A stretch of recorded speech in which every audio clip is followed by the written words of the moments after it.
Bismillahirrahmanirrahim. Assalamualaikum warahmatullahi wabarakatuh. Selamat pagi anak-anakku. Apa kabar semuanya? Semoga kalian tetap sehat dan tetap semangat. Anak-anakku yang ibu banggakan, kali ini kita akan membahas tentang bab 5, yaitu perkembangan seni budaya Nusantara. Perkembangan seni budaya Nusantara. Perkembangan seni rupa Nusantara. Dunia seni rupa muncul dan berkembang seiring perjalanan hidup manusia, yaitu sejak zaman batu, zaman klasik, dan zaman Indonesia baru.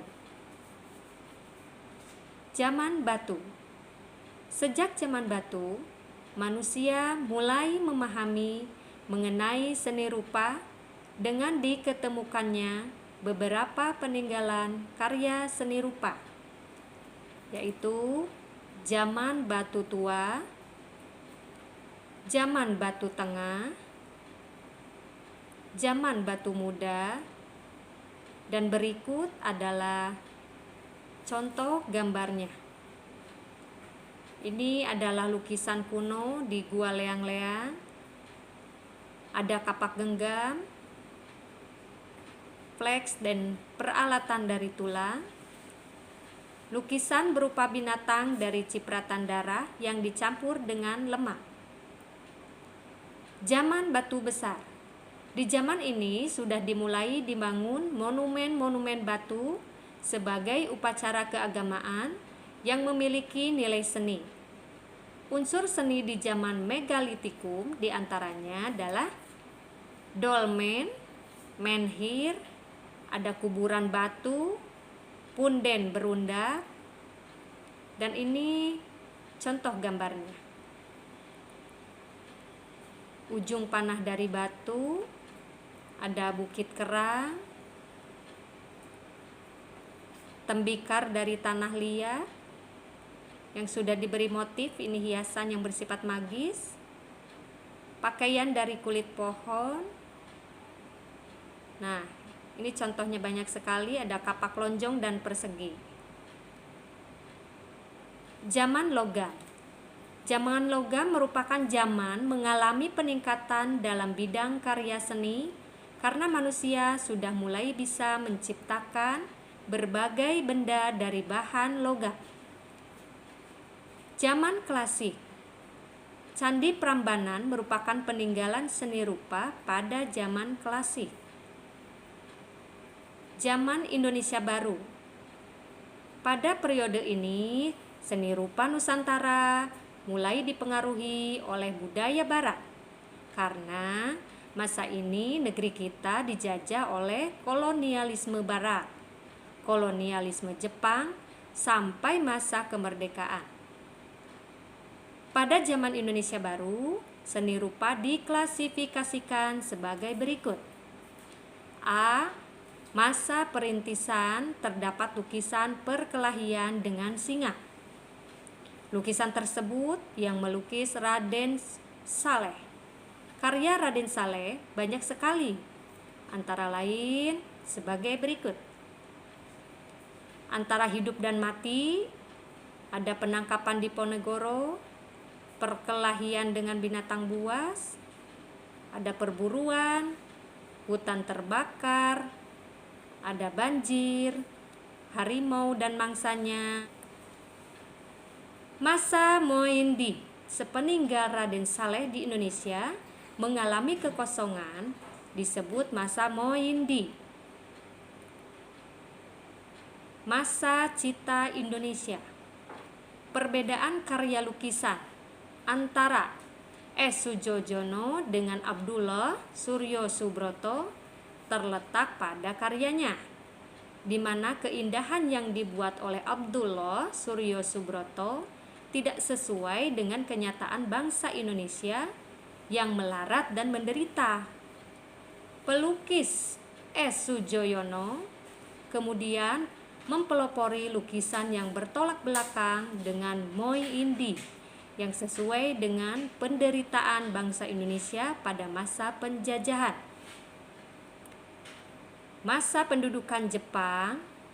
Pada masa penjajahan Jepang, pelukis yang bermunculan kebanyakan dari golongan rakyat biasa, seperti Avandi, Kartono Yudokusumo, Nyoman Ngedam, Hendra Gunawan, dan Heng Ngantung. Masa kemerdekaan. Kemerdekaan adalah masa bergeloranya bangsa Indonesia. Masa seni rupa baru. Pada masa ini, para pelukis sudah berani menampilkan cocok baru dalam penggarapannya. Nah, ini yang bagian B, perkembangan seni musik Nusantara. Seni musik di negeri kita itu sudah ada sejak zaman prasejarah. Jadi, bukan hanya di zaman modern saja. Pada pembahasan kali ini, Anda akan mempelajari mengenai perkembangan seni musik Nusantara sejak awal kemunculannya sampai saat ini. Berikut pemaparannya. Yang pertama ada zaman prasejarah.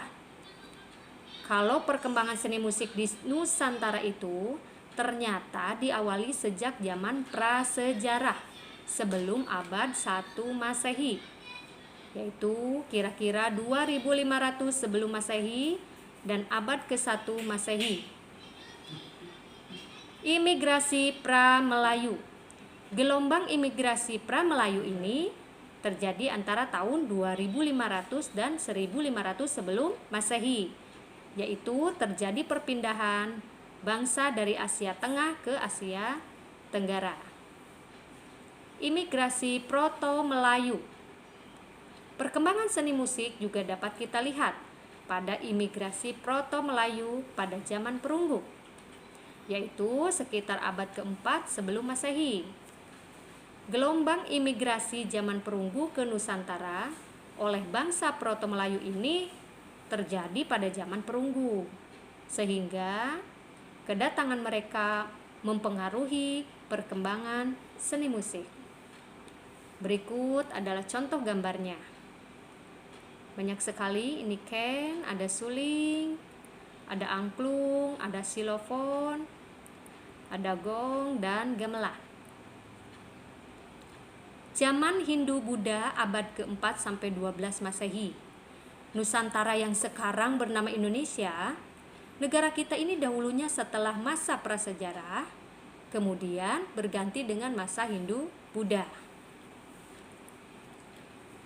Masa Islam.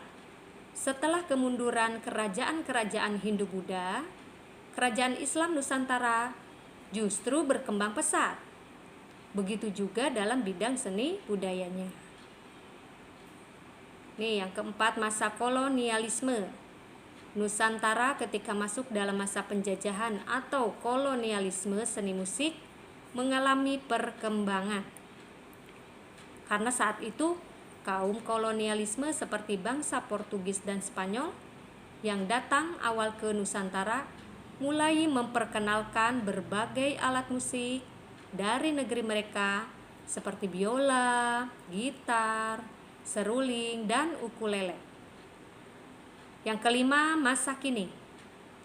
Setelah Indonesia merdeka, sering perkembangan teknologi musik Nusantara semakin berkembang sangat pesat.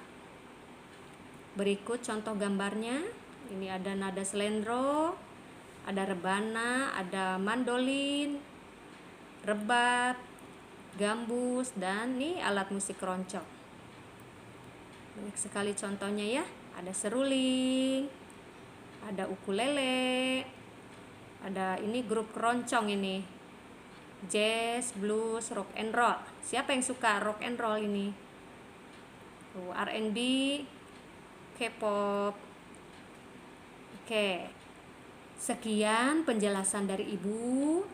Mudah-mudahan materi hari ini bisa bermanfaat untuk kalian. Terima kasih. Assalamualaikum warahmatullahi wabarakatuh.